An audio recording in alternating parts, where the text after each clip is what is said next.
Good afternoon, everybody. I apologize for my tardiness today, so let's get right to it. We'll begin today with some scheduling announcements for President Trump's upcoming trip to Asia.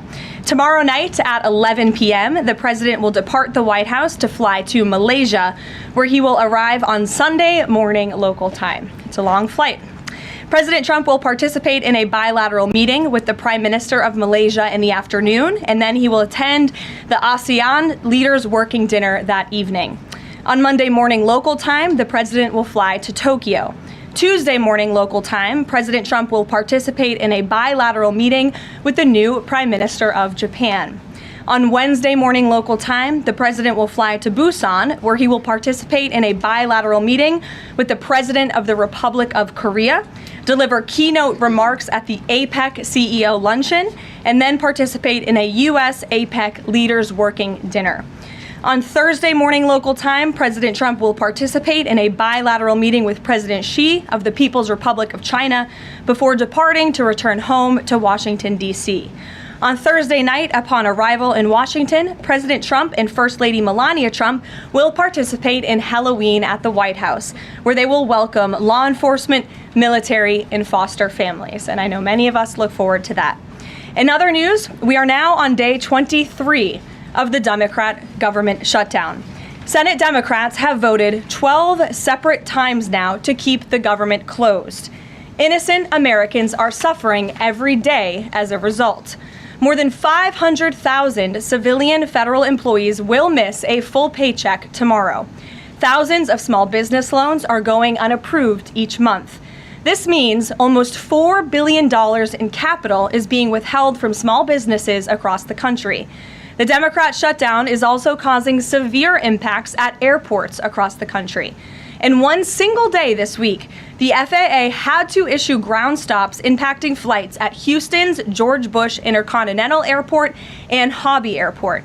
13,000 air traffic controllers who ensure that we all fly safely are continuing to work without pay. This is egregious and truly sad. Some of them are reportedly being forced to turn to driving for Uber and taking on other second jobs to make ends meet as the Democrats continue to shut down the government. Pilots are calling on Democrats to end this dangerous political game. The president of the Southwest Airlines Pilot Association called for the clean continuing resolution to be passed, saying, quote, "Our air traffic controllers and the broader air traffic system are already operating under immense pressure. A government shutdown only compounds that stress and threatens the efficiency of our skies." The Airline Pilots Association International, which represents more than 80,000 pilots, is sounding the alarm as well. They said this shutdown is undermining our system's safety. Resources are stretched thin, negotiations are delayed, and strain grows daily. With the Thanksgiving holiday approaching, we are nearing the busiest travel period of the entire year, when millions of Americans will go to airports to spend time with their loved ones. Let us be very clear from the White House today. If the Democrats continue to keep the government closed, we fear there will be significant flight delays, disruptions, and cancellations in major airports across the country this holiday season. If Democrats continue to shut down the government, they will also be shutting down American air travel. The White House is in constant communication with the air traffic controllers, with the airline associations, and with them, we urge Democrats to please pass the continuing resolution so we can just end this madness and this chaos and reopen the government. These are very avoidable consequences. The unnecessary pain, unfortunately, does not end there. Funding for the Supplemental Nutrition Assistance Program known as SNAP, which provides food benefits to low-income families, is beginning to lapse this week in some states. If Democrats continue to hold Americans hostage, there will not be enough funds to provide SNAP benefits for more than 40 million Americans on November 1st. That is next week. Democrats are solely responsible for all of this unnecessary pain. Why are they doing it? To give taxpayer-funded healthcare benefits to illegal aliens, some of whom are violent criminals. During the 4 years of Joe Biden's administration, the Democrats forced Border Patrol to admit illegal aliens into our country with no legal status and minimal screening. A significant number of these individuals are the worst of the worst criminals: rapists, pedophiles, murderers, and even members of the terrorist watch list. Despite having no legal status, paroled aliens were able to file for work authorization, receive Social Security numbers, and access other benefits like Medicaid that are meant for Americans. Since I've found many in this room to repeatedly deny the reality that Democrats gave Medicaid benefits to illegals, and they continue to seek to do just that, I've brought a few verified examples for you today. These are examples of some of the illegals who received Medicaid benefits under President Biden's leadership, and this is what Democrats are wanting to do. This is why they are continuing to keep the government closed. An illegal alien from Laos was arrested for murder, robbery, and felony possession of a firearm. An illegal alien from Guatemala who was arrested for rape and burglary. An illegal alien from El Salvador who was arrested for strangulation, DUI, and burglary. An illegal alien from Mexico who was arrested for attempted murder. The Democrats' open border policies allowed these threats into our country, and then they provided them with free health care. The president and Republicans, through the One Big Beautiful Bill, implemented a common sense reform to end this fraudulent scheme. But that's why the Democrats are continuing to shut down the federal government. They are trying to reverse this and restore taxpayer-funded health care for illegal aliens like these. Throughout this shutdown, Democrats have said this quiet part out loud. Senator Chuck Schumer, the leader of the caucus that is refusing to open the government, said, quote, "Every day gets better as the shutdown continues." Ask the air traffic controllers if every day is getting better, Senator Schumer, and they will tell you absolutely not. House Democrat Catherine Clark said, "There are going to be families that are going to suffer. We take that responsibility seriously, but this is one of the few leverage points that we have." Here is a House Democrat who is admitting that they are using Americans who are suffering as political leverage. And Senator Bernie Sanders said, "If you reopen the government, we lose our leverage." This is pure partisan games. A senior Democrat aide said the party will not end the shutdown, quote, "short of planes falling out of the sky." That is truly a disturbing statement.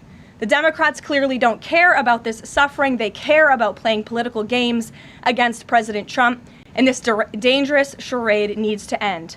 The president and Republicans' position has been clear and unchanged. Pass a clean, nonpartisan funding bill to reopen the government. And then we can talk about all of the partisan issues that the Democrats wish to. If you're watching at home, we urge you to call your Democrat senators and tell them to put our country over their party and reopen the government today. Here in our new media seat, we have Brittany Gibson of Axios. Brittany, why don't you start us off for our Q&A today? Thank you for being here. Two questions, if I may, Caroline. First is, we understand that the president and Republicans will not negotiate on ACA extensions until the government reopens. If and when that happens, what does the president think should be, or what are his plans for preventing rising healthcare costs for Americans? It's a very good question, and I'll leave that to the president to negotiate that when Democrats vote to reopen the government. When it comes to lowering healthcare costs, the president is deeply committed to this. It's why he has spent so much time and effort negotiating with Big Pharma to lower the healthcare costs of prescription drugs. All of you have been in the Oval Office for multiple different announcements. We've had these most favored nations deals with these large pharmaceutical companies committing to lowering drug costs in this country. So it's something the president wants to do. And Brittany, one more point. I'll just point out the irony in Democrats holding the government and the American public hostage over a healthcare system that they created. The healthcare system was called Obamacare. Why? Because Democrats and President Obama implemented. And Republicans have always said it's a broken system, yes, but they caused it, and now they want to shut down the government to fix it. We need to open the government, and then we can have these very important conversations about healthcare. And the second, on H-1Bs and foreign students, during the campaign, President Trump said he wanted to make it easier for foreign students to work at U.S. companies, staple a green card to every diploma. But the changes from several agencies now on H-1Bs are adding more obstacles to that. The administration is being sued over those changes. Can you explain the changes in the president's thinking on H-1Bs? The administration will fight these lawsuits in court. The president's main priority has always been to put American workers first and also to strengthen our visa system. We know for far too long the H-1B visa system has been spammed with fraud, basically, and that's driven down American wages. So the president wants to refine this system, which is part of the reason he implemented these new policies. These actions are lawful, they are necessary, and we'll continue to fight this battle in court. Garrett. Two questions on different topics, if you'll Sure. indulge me. On the pardon of Changpeng Zhao, and apologies if I'm mispronouncing that name, Binance has significant business interests with World Liberty Financial, the president's family's crypto company. How do you respond to the allegations from Democrats that this is a corrupt act? I would respond and say the president is exercising his constitutional authority to grant clemency requests. And the president and the White House have a very thorough examination of every pardon request that comes to the president's desk. It is thoroughly reviewed by the White House Counsel Office, and I spoke with our great White House counsel about the pardon after it happened. This was an overly prosecuted case by the Biden administration. Even the judge in the case admitted that the Biden administration was pursuing a egregious over-sentencing of this individual, and the previous administration was very hostile to the cryptocurrency industry. So the president wants to correct this overreach of the Biden administration's misjustice, and he exercised his constitutional authority to do so. And to the Democrats, I would just say there's nothing more corrupt than what President Biden did on his way out the door, pardoning his extremely corrupt son and many of his associates. On the ballroom, the first of which will probably be several questions about this today, I imagine. Is it a big story? It seems that way. The president's cost estimate has changed several times. I think it's up to $300 million now. Given the nature of all this, will the White House commit to releasing all of the donors and how much they're spending and how much of his own money the president is putting on the line to this? We have released the full list of donors thus far. Perhaps there will be more people who want to generously contribute to this project. And the president, yes, has committed his own resources. And when he releases that information, which I'm very confident he will, you will all see that. We'll see a dollar figure from the president? Yes, Okay. he will. And I would also just add the president has been incredibly transparent. I would reject any notion otherwise when it comes to this ballroom project. It's something he personally has obviously taken an interest into and has talked with all of you in this room many times about. You have seen the model in the Oval Office. Last night he showed that for you. But when this plan was presented and when these renderings, as soon as they were complete, the president directed me to come out here and to share them with all of you. I did an entire opening remarks about what this ballroom project was going to look like. With any construction project, there are changes over time as you assess what the project is going to look like, and we'll continue to keep you apprised of all of those changes, but just trust the process. This is going to be a magnificent addition to the White House for many years to come, and it's not costing the taxpayers anything. The president is privately funding this ballroom addition to the White House grounds. Jennifer. To follow up on that, one thing that's not in the president's model is the East Wing bunker, the president's emergency operations center. Can you say if his update, that $300 million, does that include the cost for upgrading that bunker? Look, like any security enhancements that are made on the White House grounds, those will be made and maintained by United States Secret Service. As for the cost of the ballroom and the construction itself, all of that is going to be, like I've said, privately funded and paid for by the president himself and many generous patriots who have stepped up. Is included in that funding? Correct. Okay, and then can you say, well, that's right, I'll skip that one. Thanks. Thank you, Caroline. More ballroom questions. Okay. So the White House has explained that the reason you didn't submit construction plans to the NCPC is because that commission, along with others, don't have oversight over demolitions, but only over construction. And so far, you haven't built anything. So can you help us understand, can the president tear down anything he wants without oversight? Can he demolish this building or, say, the Jefferson Memorial? So it's not the president who came up with that legal opinion himself. That's a legal opinion that's been held by the NCPC for many years. It's written, so we can get you that background and that research if you wish to include it in your reporting, because it is very important. They have ruled consistently, their general counsel has said, when it comes to phase one of this project, the tearing down of the current East Wing structure, a submission is not required legally for that. Only for vertical construction will a submission be required, and that's a legal opinion from them, and we are following that legal opinion. And again, I would just add, can any president do such a thing to the White House grounds? There have been many presidents in the past who have made their mark on this beautiful White House complex. This briefing room, as you all know, was not once a briefing room, it was a swimming pool. There have been presidents who have completely torn down the executive mansion. If you look at what President Truman did, some of the photos of the construction project that took place in those years, I think sitting here today, we're all grateful for those efforts and the modifications that happened at that time. And again, in due time, the East Wing is going to be more beautiful and modern than ever before. And in addition, there will be a big, beautiful ballroom that can hold big parties and state visits for generations to come. So it sounds like the answer is yes, he can tear down whatever he wants. And then secondly, I mean, that's not what we're saying. That's a legal opinion that's been held for many years. And interpreting it. No, it's something that presidents have done for years and years. In fact, I have some photos here. Thank you, Pat, to show you the construction that's taken place on the White House grounds. This is the construction of the West Wing in 1902. Look at this, the construction of the West Terrace in 1902. These images look quite similar to what you and the American people are seeing today, the construction of the East Terrace as well. You look at the construction of the West Wing expansion in 1934. So look, this is a legal opinion that's been held for many years. Look at, this is 1950. It looks a lot like what you were seeing today. Can he demolish anything he wants? What do you think that oversight? rubble is? How did that rubble get there? Right, so I'm asking, and then back to the donors. Go ahead, Reagan. Many of them are. Two questions. Reagan, go ahead. One on immigration and another on Venezuela. It's being reported that the semi-truck driver suspected of killing 3 people in a DUI crash is an illegal immigrant who came in under the Biden administration. Do you know if California gave him a commercial driver's license? And then it also appears that California largely has not been cooperating with English proficiency standards. I'm wondering if the administration has any further plans to punish the state.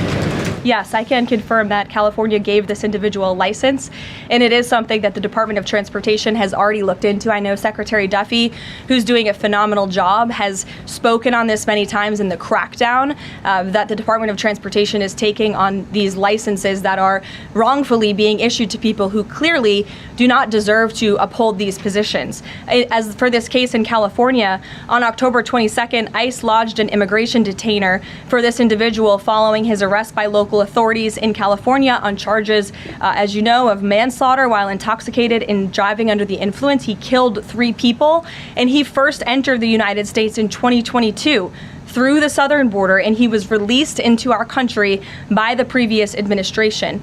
So now ICE has lodged a separate detainer for this individual, and these tragedies are following a disturbing pattern of these criminal illegal aliens being issued commercial vehicle licenses. And so yes, the Department of Transportation is absolutely cracking down on that. I'd defer you to them for any specifics. Venezuela, President Trump has said Maduro doesn't want to mess with the United States, and this administration is continuing to position more military assets towards Venezuela. I'm wondering if the end goal of this narco-terrorist war is to implement a regime change in Venezuela. The president has spoken on that, Reagan, and I certainly won't get ahead of him. What we've made very clear is that this administration is not going to tolerate international narco-terrorist organizations from trafficking drugs into the United States. And these cartels over time have grown more armed, well-organized, and violent. They have financial means, sophistication, and capabilities needed to operate in the way this administration has. And they have illegally caused the deaths of tens of thousands of American citizens each year. So that's where we are right now with respect to Venezuela, but also any country that is sending purposefully illegal narco-terrorists to the United States of America to bring illegal drugs. Why don't we go in the back? The U.S. and Colombian relationship right now is at one of its lowest points in decades. We heard what President Gustavo Petro had to say about President Trump. We heard yesterday the response from President Trump.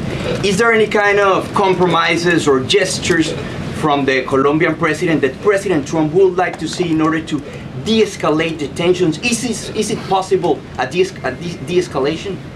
I don't think we're seeing de-escalation from the unhinged leader of Colombia right now, and I don't think the president, frankly, is interested in that at this point. He spoke on this yesterday, and I don't have anything to add to his comments. Go ahead. Yes. Thank you, Caroline. Thank you. In addition to the ballroom and the Rose Garden I'm going patio, into the back. Sorry. Go ahead. in addition to the ballroom and the Rose Garden patio, is the president looking at any other renovations or significant kind of projects here at the White House? Not to my knowledge, no. But he's a builder at heart, clearly, and so his heart and his mind is always churning about how to improve things here on the White House grounds. But at this moment in time, of course, the ballroom is really the president's main priority. Kristen. Last week, President Trump announced that he had a productive call with Vladimir Putin. They scheduled a meeting in Hungary. Since then, he has canceled the meeting and he has imposed sanctions on Russian oil companies. Can you talk about what changed that led to this dramatic shift, or even just what occurred in the last week that got us from point A to point B? Sure. Look, the president has always maintained that he would implement sanctions on Russia when he felt it was appropriate and necessary. And yesterday was that day. I think the president has also long expressed his frustration with Vladimir Putin and, frankly, both sides of this war. And he's always said in order to negotiate a good peace deal, both sides need to be interested in a good peace deal. And he feels as though, unfortunately, from the Russian side as of late, he has not seen enough interest and enough action in terms of moving the ball forward towards peace. And so a meeting between these two leaders is not completely off the table. I think the president and the entire administration hopes that one day that can happen again. But we want to make sure that there's a tangible, positive outcome out of that meeting and that it's a good use of the president's time. Of course, he's traveling to Asia next week. He has a number of events coming up here on the home front as well. He's been incredibly busy, as you all know. You're all tired from covering him and his movements every day. And so we want to make sure it's a good use of the president's time, and the president doesn't want to waste his time, and he said that. The call between the Secretary of State and Lavrov that led President Trump to believe that President Putin or the Russians did not want a peace deal? That was not the sole reason, no. I think the Secretary Rubio felt that was actually a productive call. But again, the president wants to make sure that a meeting between himself and President Putin will be a good use of his time. But what exactly led to President Trump not believing, after his call on Thursday, where he said he did think he wanted peace and wanted a peace deal, to believing that Russians were not? Again, the president wants to see action, not just talk. And I think the president is extremely motivated by the success of his peace deal in the Middle East to get things done. And he wants this war to come to an end. He's been saying it now for 9 months being in office, and he's grown increasingly frustrated with the lack of progress from both sides of this war. Mary. For example. Two quick construction questions, if I can. You mentioned any construction project comes with changes. The president had initially said that this project wouldn't interfere with or touch the current structure. Now he says to do this properly, he realized that the East Wing had to be demolished. This is the people's house. Why not inform the public of that change and when it was decided that the East Wing would have to be demolished? Look, again, with any construction project, changes come, and we have informed all of you. We've been keeping you apprised of this project. We've shown you the renderings, and if you look at the renderings, it's very clear the East Wing was going to be modernized. Instead, in fact, I said that in the briefing when we initially introduced this plan to all of you and to the public. But modernized and tearing down are two different things. Well, again, the plans changed when the president heard counsel from the architects and the construction companies who said that in order for this East Wing to be modern and beautiful for many, many years to come, for it to be a truly strong and stable structure, this phase one that we're now in was necessary. And the president wants to do right by the people's house. And so that's exactly what he's doing. It's going to be, again, like I said, much more stable, strong, secure, and more beautiful than ever once it's complete. And the First Lady's offices, where will those be? The First Lady's offices, the Social Secretary's office? In the East Wing. They will be back where they were? Yes. Perfect. Thank you. Cattle ranchers who supported the president's election have raised some concerns about plans to import beef from Argentina. How will the Trump administration support those farmers? Look, the president hears those concerns. He addressed them yesterday himself. President loves our ranchers, and our ranchers love our president. And in fact, the president did a lot for them in his first term here.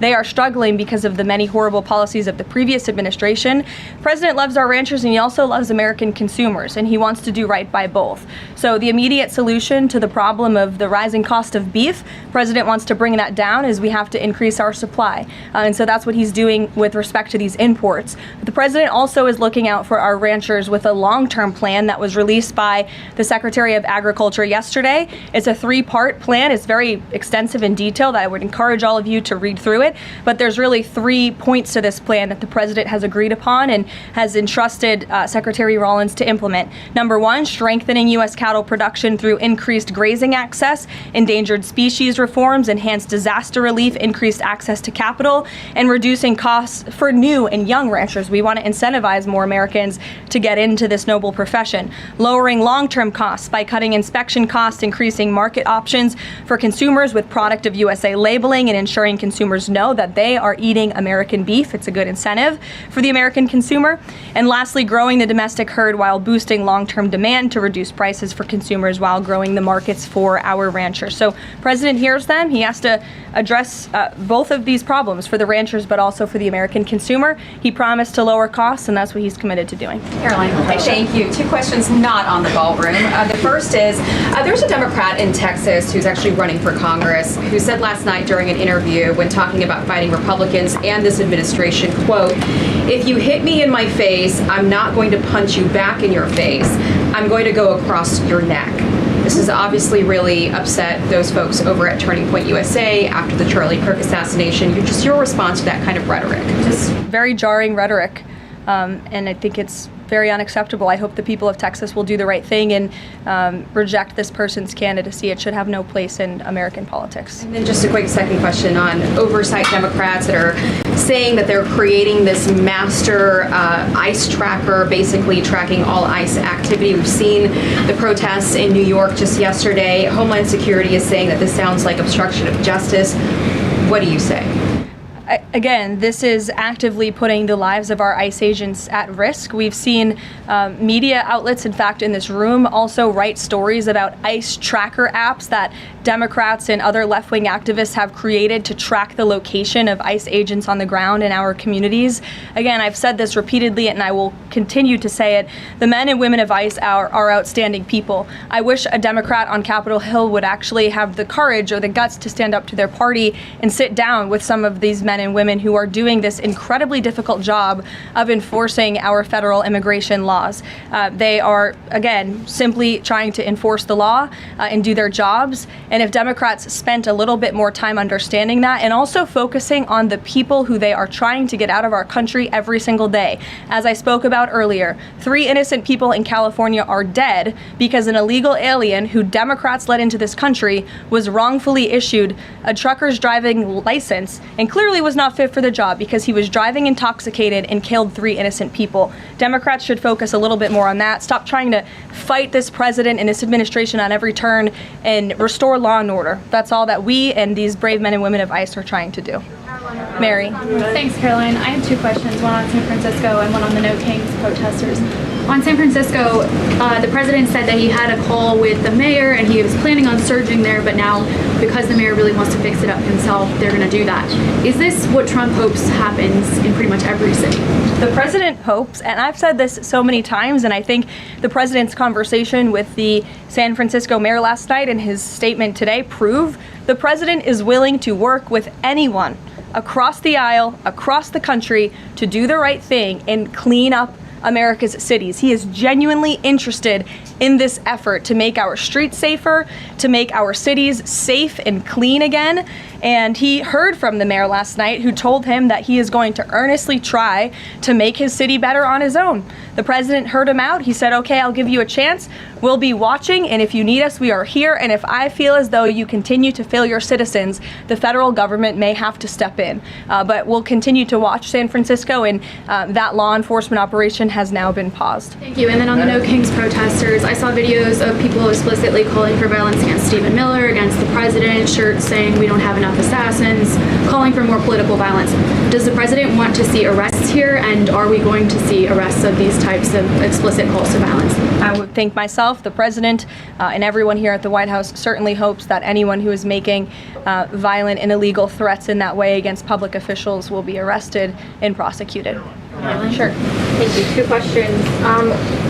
Would the president support the Senate ending the legislative filibuster to end the shutdown? This is something I haven't heard the president talk about much, so I don't want to speak on him for it. I'll let him answer that question himself. And do you have an update on the NASA administrator nominee? Do you plan to nominate anyone soon? Or does the president nominate anyone soon? Sorry. I'll leave that that to the president himself. He'll make a decision in due time, and when he does, you will hear directly from him, as you always do. Back, we'll give our friends in the back a chance. Yes. As you mentioned at the top of the briefing, USDA has warned that it will run out of funds to pay full SNAP benefits next month if the shutdown continues. Senator Hawley is floating a bill that would ensure SNAP benefits are continued to pay during the shutdown. Would the president support such a move? And you also announced that the administration was using tariff revenue to keep WIC going during the shutdown. How long will that last? And is anything similar being considered for SNAP? Yes, the administration would absolutely support that legislation. We hope that it would come over the finish line, but the bill that will get everyone paid and put everyone back to work is the clean continuing resolution. That's what the president and Republicans want to see. Ed, go ahead, Ed. Thanks, Caroline. On the Russian sanctions again, how much pressure do you think this sanctioning these two Russian companies actually puts on President Putin? Because the last administration sanctioned two other oil companies. So how much economic pressure is this really? A lot. If you read the sanctions and look at them, they're pretty hefty. And I saw some international news out of China this morning that they're scaling back oil purchases from Russia. We know India has done the same at the request of the president. The president has also pushed European countries, our allies, to please stop their purchases of Russian oil as well. So it's full court press for sure. And we expect that these sanctions are going to do harm, as the Secretary of Treasury said yesterday. Could there be more? Is this just the first step, or could there be more sanctions? I'll leave that to the president to decide. Sure. Or heard the NBA gambling, involved in the gambling issue there. Does the president gamble? What does he think about that? You know, I'm not sure. I don't think he does. I've been with him quite some time, and I have not seen him gamble before. I don't think he's a big gambler, but you can ask him yourself next time you have a chance to, Ed. Go ahead. Thank you, Caroline. I've got two Hi, quick Jake, questions. and then we'll go to you. Thank you. Okay. You're welcome. Two quick questions. Back to the ballroom. It is a very spectacular ballroom, according Thank to the you. renderings. And if it's half as nice as the one in Mar-a-Lago, then future presidents are really going to appreciate it. They will. Thank you, Jake. First of all, is there like an official name? Like, are we calling it the Trump Ballroom, or does the president have a vision for what the name for the ballroom is going to be? There will be an official name. I will let the president announce that once he firmly decides on it. Question is, looking at these renderings, and it kind of got me thinking, he's likely going to go down as the greatest builder of this era, and you've been in on a lot of those meetings with him. Has, to your knowledge, has the subject of rebuilding the Holy Temple in Jerusalem come up? It has not. No. It has not. I don't. I'm sorry, Jake. Go ahead. Caroline, on the CC pardon, could this clear the way for Binance to resume U.S. operations? I won't get ahead of that. That's something for Treasury or the Departments of Commerce to comment on, so you're welcome to ask them. And then one follow-up question. Any more details on the president's Walter Reed visit? The readout from his doctor mentioned advanced imaging. What procedure was he referring to? Advanced imaging is something that presidents receive and people receive when they go to the doctor, and so we provide a detailed readout of that physical, and I would encourage you back to that. Presidents and I don't know the exact imaging that took place, but as the physician's note said, the president is in incredibly good shape, and I think that's evidenced here every single day. Danny. Thanks, Caroline. Back to the ballroom, I'm afraid. I just wanted to ask, because in July the White House said that it would cost $200 million. Yesterday the president said $300 million. Is $300 million now the operative figure, and why did it go up by so much? $300 million is the figure, and again, it's not going to cost the taxpayers a dime. So we look forward to this project continuing, and we will continue to keep everyone apprised on it. Perhaps the president will even bring you all out to see it one day at the appropriate time. You're also going to hear from the president directly in about an hour. He's hosting an event with the Homeland Security Task Force. This was a newly created federal task force that the president and his law enforcement team have put together. I would encourage you all to tune in to the remarks. They have really done a tremendous job at refocusing how federal law enforcement and local law enforcement work together. There will be some local sheriffs and law enforcement officials in attendance as well, and they'll be talking about the success and the many arrests they have made of drug traffickers and cartel members all across the country by just simply working together. So we will see you at the event. Thank you. Thank you, Caroline.